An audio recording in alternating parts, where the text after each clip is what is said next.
বন্ধুরা সবাই কেমন আছেন? আজকে আমরা জানবো দি বোট মুভি সম্পর্কে। মুভিটি শুরু হয় মুভির লিড ক্যারেক্টার জনকে দেখিয়ে, যে তার ছোট বোট নিয়ে বেরিয়ে পড়েছে ফিশিং করার জন্য। অনেকটা পথ চলার পর সে তার সামনে অনেক কুয়াশা দেখতে পায় এবং তার চারপাশে কুয়াশায় অন্ধকার হয়ে যায়। সে সেই কুয়াশার ভেতর দিয়ে অনেকটা এগিয়ে যায়। তখন সে সামনে একটা বোট দেখতে পায়।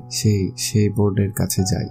জন সেই বোটটাকে মাঝ সমুদ্রে থেমে থাকতে দেখে সে বোটের মালিককে ডাকাডাকি করা শুরু করে, কিন্তু কেউ কোনো সাড়া শব্দ করে না। সে ভাবে বোর্ডের ভিতরে হয়তো কেউ আটকে আছে, বিপদে পড়েছে এবং বোটটা এখানে দাঁড়িয়ে আছে, তাকে সাহায্য করতে হবে। এজন্য সে সাহায্য করার উদ্দেশ্যে বোর্ডে উঠে পড়ে আর তার ছোট বোটটাকে বড় বোর্ডের সাথে দড়ির মাধ্যমে আটকে ফেলে। ভিতরে যাওয়ার পরে সে সবকিছুই নরমাল দেখে। ভিতরে কিছু খাবার রাখা ছিল, সেটা দেখে তার মনে হয় সেটা হয়তো বা কিছুক্ষণ আগে রান্না করা হয়েছিল, অর্থাৎ মনে হয় বোটটা এখানে অল্প কিছুক্ষণ ধরে আটকে আছে। সে ভিতরে লোকজনকে খোঁজাখুঁজি করে, কিন্তু সেখানে কাউকে পায় না। এমনকি সে বোটটি স্টার্ট করার চেষ্টা করে, কিন্তু সে ব্যর্থ হয়। এরপর সে বোটের উপরে উঠে আসে এবং দূরবীন দিয়ে কুয়াশা ঘেরা জায়গায় এদিক ওদিক তাকায়, কাউকে যদি দেখতে পায়, কিন্তু সে সেখানে কাউকে দেখতে পায় না। এমনকি সে বোর্ডের রেডিও দিয়ে বার্তা পাঠানোর চেষ্টা করে, সে এখানে একটি বোট আটকে আছে, এর মালিক এখানে নেই, কেউ পারলে সাহায্য করুন, কিন্তু কোনো ফিডব্যাক সে পায় না। যাই হোক, সে অনেকক্ষণ ধরে চেষ্টা করে এবং বোটটাকে তদন্ত করে দেখে, কিন্তু সে বোটটাতে কাউকে দেখতে পায় না এবং কোনো ইনফরমেশনও পায় না। সে আবারও বোর্ডের উপরে আসে। তখনই তার মাথা একদম ঘুরে যায়, কারণ বোর্ডের সাথে বাঁধা তার ছোট বোটটি আর দেখতে পায় না। সে তো তার ছোট বোটটাকে বড় বোর্ডের সাথে বেঁধে রেখেছিল, আর যেহেতু এই বোটটিতে কেউ নেই, তো কে তার বোটটি নিয়ে কোথায় যাবে? একেই তো এই বড় বোটটি চলছে না, দ্বিতীয়ত তার ছোট বোটই ও নাই, অর্থাৎ সে এই বোটটিতে আটকে পড়েছে। এভাবে বেশ অনেকক্ষণ কেটে যায় এবং চারপাশ থেকেও কুয়াশা সরে যায়। জন ম্যাপ দেখে তার একজাস্ট লোকেশন বের করার চেষ্টা করে, অ্যাকচুয়ালি সে কোথায় আছে, কিন্তু চারপাশে তো কোনো কিছুই দেখা যায় না, চারিদিকে শুধু পানি আর পানি। ম্যাপ দেখে বা কি হবে? সেখানে কম্পাস ও কাজ করছে না। যেহেতু জন এখানে ফেসে গিয়েছিল, এজন্য সে বোট স্টার্ট করার চেষ্টা করে। সে ইঞ্জিন রুমে যায়। যখনই সে ইঞ্জিন টাচ করে, অদ্ভুতভাবে মেশিনটি চালু হয়ে যায় আর বোট চলতে শুরু করে। যাই হোক, ওর তো চলা শুরু করেছে, এখন সে এখান থেকে বের হতে পারবে। মাথা থেকে এটা চিন্তা গেল, তবু আবারও সে কন্ট্রোল রুমে যোগাযোগ করতে চায়, কিন্তু এবারও সে কোনো রেসপন্স পায় না। বোট কন্ট্রোল করার জন্য আবারও উপরে আসে। এর মাঝে জনের প্রকৃতির ডাকে সাড়া দেয়। সে নিচে ওয়াশরুমে না গিয়ে বোটের উপরেই তার দমকল ছাড়তে শুরু করে। তখনই বোটটা অনেক জোরে ঝাঁকি খায়। জন সমুদ্রে পড়ে যেতে লাগে, কিন্তু সে কোনোভাবে রেলিং ধরে উঠে উপরে চলে আসে। এই যাত্রাতে তো সে কোনো মতো বেঁচে গেছে, কিন্তু জন আর এই রিস্ক নেক্সট টাইম নিতে চায় না। এজন্য সে নিচে ওয়াশরুমে যায় আর প্রকৃতির ডাকে সাড়া দেয়। যখনই সে ওয়াশরুমের থেকে বের হতে চায়, সে দেখে ওয়াশরুমের ডোর বন্ধ হয়ে গেছে। একটা বিপদ যেতে না যেতেই আরেকটা বিপদ এসে হাজির। যাই হোক, সে ডোরটা খোলার অনেক চেষ্টা করে, কিন্তু তার সব চেষ্টায় বৃথা হয়। সে ওয়াশরুম থেকে বের হওয়ার আপ্রাণ চেষ্টা করে, কিন্তু তার সব চেষ্টাই তুচ্ছ। যখন সে বাইরে থেকে রেডিওর আওয়াজ শুনতে পায়, হয়তোবা তার সাথে কেউ যোগাযোগ করতে চায়, কিন্তু সে কোনোভাবে এখান থেকে বেরোতে পারছে না। এর মাঝে হঠাৎ করে বাইরে থেকে একটা শিপের আওয়াজ শুনতে পায়। এটা দেখেছে জোরসড়ো ভাবে আরো ওয়াশরুম থেকে বের হতে চাচ্ছিল, কারণ শিপটা এখান থেকে চলে গেলে সে আর এখান থেকে বের হতে পারবে না, কিন্তু সে কোনোভাবেই সেই ডোরটা খুলতে পারে না।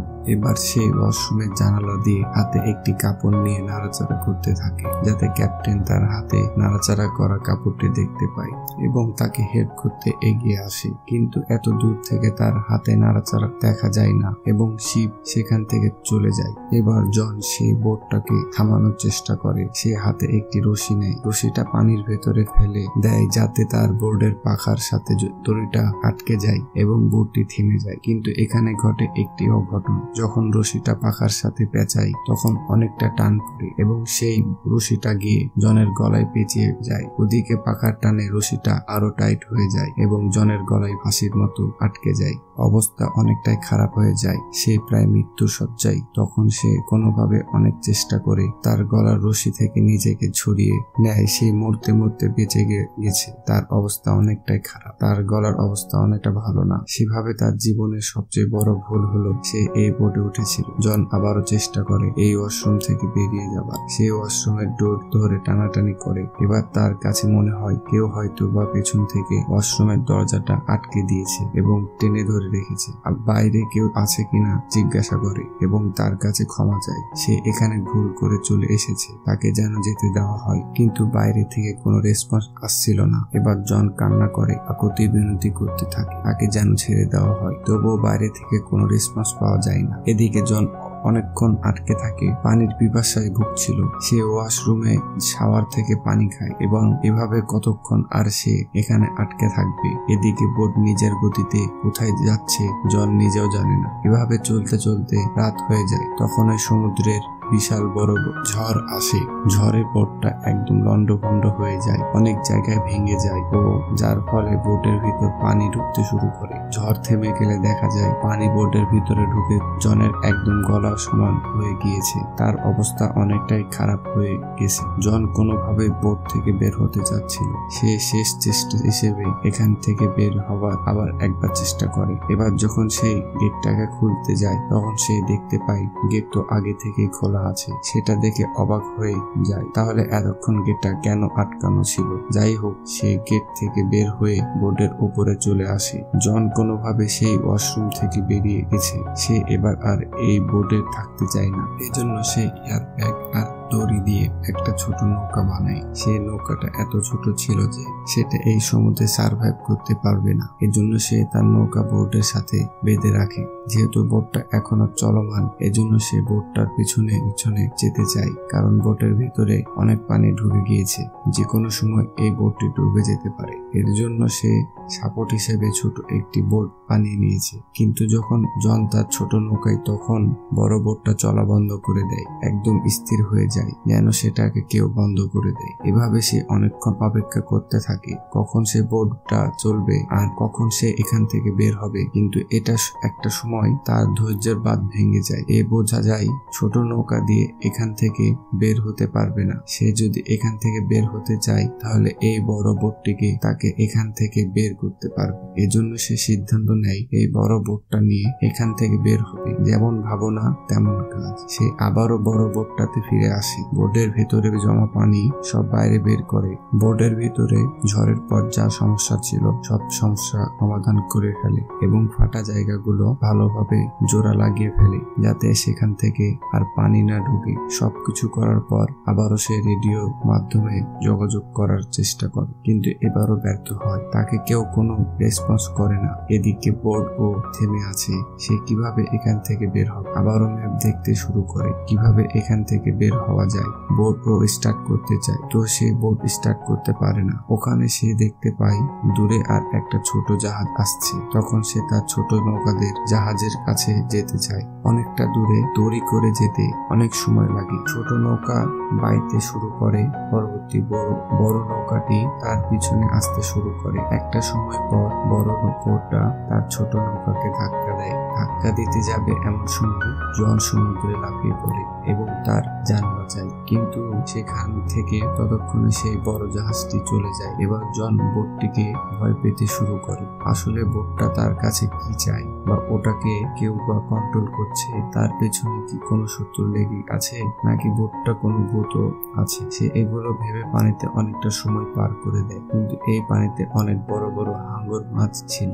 সে হাঙ্গর মাছের কথা ভেবে আবারও বড় বোটে উঠে যায়। জন ঠান্ডার কারণে কাঁপতে শুরু করে। এজন্য সে বোটের ভিতরে গিয়ে চাদর মুড়ি দিয়ে শুয়ে পড়ে। যখন তার ঘুম ভাঙে, বোটটা তার নিজের গতিতে চলছে। জন যখন আবার বোর্ডের উপরে উঠতে চায়, দেখে আবারও দরজাটা অফ হয়ে গেছে। সেটা সে কোনোভাবেই খুলতে পারছিল না। সব বিষয় মিলিয়ে জন একদম পাগলের মতন হয়ে গিয়েছিল। তার সাথে কি হচ্ছে, এগুলো কেনই বা হচ্ছে, আর এই বোটটাকে কে বা কন্ট্রোল করছে। তখনই তার নজর পড়ে ওয়াশরুমের দিকে। সে সেখানে একটি ছোট ডোর দেখতে পায়। সে এই রাস্তা দিয়ে সরাসরি বোর্ডের উপরে যেতে পারে। সে কোনোভাবে গুটিসুটি মেরে ছোট ডোর দিয়ে ভিতরে ঢুকে যায়। যখন সে উপরে যেতে লাগে তখন সে দেখে উপরে একটি কাচের দরজা। কাচের দরজাটা অনেক মজবুত ছিল। সে এখন উপরে যেতে পারবে না, আর ছোট জায়গা দিয়ে পেছনে যেতে পারবে না, অর্থাৎ সে আবারও এই ছোট ঘরে আটকে পড়েছে। অন্যদিকে বোর্ডটা আবারও নিজ স্পিডে নিজের গতিতে চলছে। জন বোর্ডের ঝাঁকাঝাঁকিতে ছোট জায়গায় মাথায় হাতে ব্যথা পেতে শুরু করে। জন অনেকটা আহত হয়ে যায়। একটা সময় জন বুঝতে পারে বোর্ডের স্পিড অনেকটা স্লো হয়ে যাচ্ছে। এবার জন সেই ছোট জায়গা থেকে কোনোভাবে বের হয়ে আসে। এখন যেন তার কাছে রাস্তাগুলো খুব সহজ হয়ে গিয়েছে। সব দরজা নিজে নিজে খুলছে আর জন দ্রুত বোর্ডের উপরে চলে আসে। তখন সে দেখতে পায় বোর্ডটা তার শহরে এসে থেমেছে। জন এটা থেকে যতটা স্বস্তি পেয়েছে তার থেকে সে বেশি রেগেছিল। সেভাবে তার সাথে কেউ ইচ্ছে করে এমন করেছে এবং রিমোট কন্ট্রোল দিয়ে বোর্ডটিকে কন্ট্রোল করছে এবং সে হাতে একটি রড নিয়ে তাকে খুঁজতে থাকে, কিন্তু সে সেখানে কাউকে পায় না। এবার জন সেটা দেখে একদম হতাশ হয়ে শুকিয়ে যায়, কারণ বোর্ডটা জনকে কিনারায় রেখে আবারও নিজের গতিতে চলতে শুরু করে। এবার জন তার ছোট বোর্ডটাকেও দেখতে পায়, যেটাকে নিয়ে সে ফিশিং করতে গিয়েছিল। সবকিছুর মাঝেই জনের মধ্যে অনেক প্রশ্ন থেকে যায়। আসলে এই বড় বোটটা কে কন্ট্রোল করলো, কে বা তার সাথে এমন করলো, আর তার ছোট বোটটা কিভাবে কিনারায় চলে আসলো, কে বা আনলো। এই সাসপেন্সের সাথে এই মুভিটির সমাপ্তি ঘটলো। তো বন্ধুরা, মুভিটা কেমন লাগলো কমেন্টে অবশ্যই জানাবেন এবং এরকম আরো ভিডিও পেতে আমাদের চ্যানেলটিকে সাবস্ক্রাইব করে পাশে থাকা বেল আইকনটি চাপ দিয়ে আমাদের পাশে থাকবেন। ধন্যবাদ।